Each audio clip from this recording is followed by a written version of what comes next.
മിനിയുടെ ലോകത്തിലേക്ക് എല്ലാവർക്കും നമസ്കാരമേ. ഞങ്ങളൊരു യാത്ര പോയതാണിത്. ടരാബുൾഗ എന്ന് പറയും. ഗ്ലിപ്സ്ലാൻഡിലാണിത്. അതായത് മെൽബണിൽ നിന്ന് ഏകദേശം 190 കിലോമീറ്റർ ദൂരെയാണ്. ഇത് ശരിക്കും ഒരു ഫോറസ്റ്റാണ്.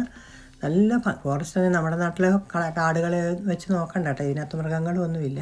ഇതിൻ്റെ മെയിൻ അട്രാക്ഷൻ എന്ന് പറയുന്നത് ഈ തൂക്കുപാലമാണ്.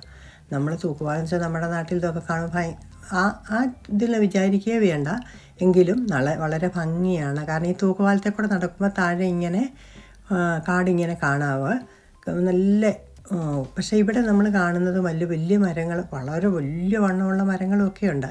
അപ്പോൾ അവിടെ നമുക്ക് ഈ ഭക്ഷണമൊക്കെ കഴിക്കാനായിട്ടൊരു സ്ഥലമുണ്ട്. അവിടെ ഞങ്ങൾ ഇങ്ങനെ ഭക്ഷണം കഴിക്കാനിരുന്നപ്പോൾ കണ്ടതാണ് വേണ്ടി തത്തമ്മ കേട്ടോ. അത് നല്ല ചുമന്ന നിറമായിരുന്നു. നമ്മുടെ നാട്ടിലൊക്കെ പച്ചയല്ലേ തത്തമ്മ. അവിടെ നിന്ന് കുറച്ചങ്ങ് മാറ്റി കഴിയുമ്പം താര റിവർ ഫോൾസ് എന്ന് പറയുന്ന സ്ഥലമുണ്ട്. ഞങ്ങളത് കാണാൻ പോയതാണ്. ഇത് ഇങ്ങനെ വെള്ളം ഒഴുക്കുക. നമ്മുടെ നാട്ടിലെ കൂട്ട് വലിയ ചാട്ടങ്ങളൊന്നും ഇവിടെ ഇല്ല. എന്നാലും നല്ല ഭംഗിയുണ്ടായിരുന്നു അത് കാണാനായിട്ട് കേട്ടോ. ഈ കാഴ്ചകൾ വളരെ നമുക്ക് ഇവിടെ ഇതൊക്കെ വളരെ വലിയ കാഴ്ചകളാണ് നമുക്ക്, പക്ഷെ വളരെ മനോഹരമാണ് താനും. അപ്പം ഈ കാഴ്ചകളെല്ലാം നിങ്ങൾക്ക് ഇഷ്ടപ്പെട്ടെങ്കിൽ നിങ്ങൾ എൻ്റെ ചാനൽ സബ്സ്ക്രൈബ് ചെയ്യുകയും ഷെയർ ചെയ്യുകയും ലൈക്ക് ചെയ്യുകയും ഒക്കെ ചെയ്യണേ.